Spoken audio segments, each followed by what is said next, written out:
Hey, what's up, guys? Just wanted to take a few minutes in the middle of my workout. Today was supposed to have been a rest day for me, but had to get out and clear my head a little bit. I'm a bit numb right now. I don't know, when the Kobe Bryant story first broke, I initially thought it was fake. I bust out laughing. I was like, yo, come on, y'all, like, chill. And then, then I'm walking down the block from the train station, and like at 3 or 4 different times, people that didn't know me, it was like, yo, you heard what happened to Kobe Bryant? I said, no. So I'm looking at my phone, no notifications yet. So now I hopped on Twitter just to see what was trending. Still didn't see him. Then I saw some of the sites like Daily Mail said Kobe died in a helicopter accident.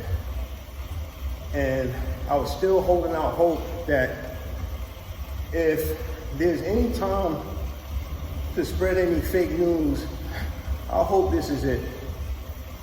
And before long, I started receive all the notifications to my phone from the major news sites that I follow.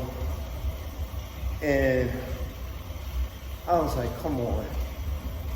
I just watched this man and his oldest daughter on TV a few nights ago. I think they were at I'm trying to remember what game it was, but anyway. So I was already at the cusp because of watching this man from humble beginnings to, throughout his career, and to find all the success that he gained. And, he had the little mishap in Denver. I know that's another story. But from that point on, he definitely put his family first. He was able to do that. I'm glad that he did. And I still remember, I met him a few times, but the one time I do remember, like yesterday, when he was a rookie, during his rookie season, there used to be the NBA All-Star Cafe that was open on 42nd Street. And I walked inside, got on the elevator, and there he was in the corner, a scrawny, tall, skinny kid. And I said, what's up, Kobe? And he said, what's up, bro?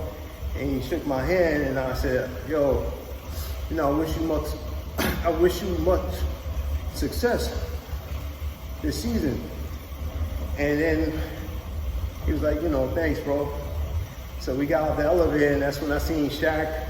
I saw Rick Fox, I saw Cedric Ceballos, Nick Van Exel, Brian Shaw.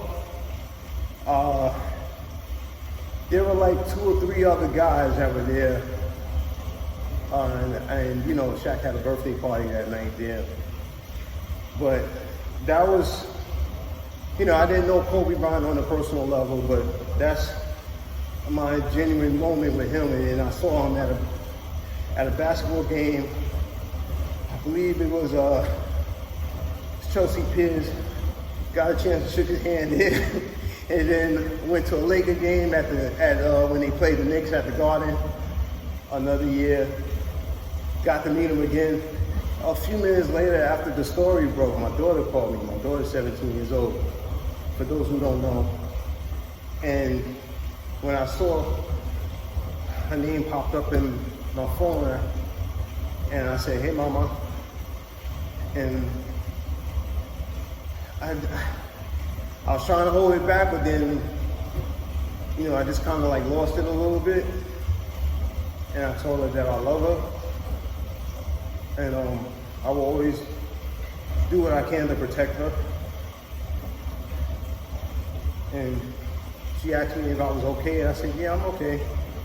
But she knew I was a big basketball fan. And, you know, I started with MJ first. I remember my pops put me on to him when he played at the University of North Carolina.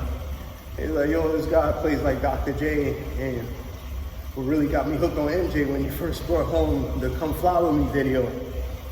And I watched MJ for years.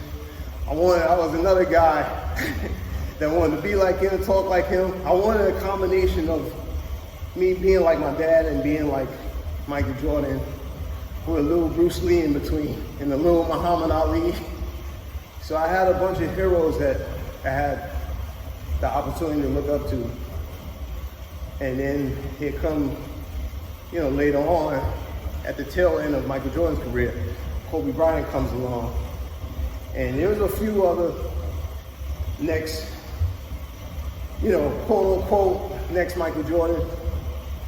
But Kobe Bryant was the closest one to him as far as like skill-wise, determination, guts, heroics.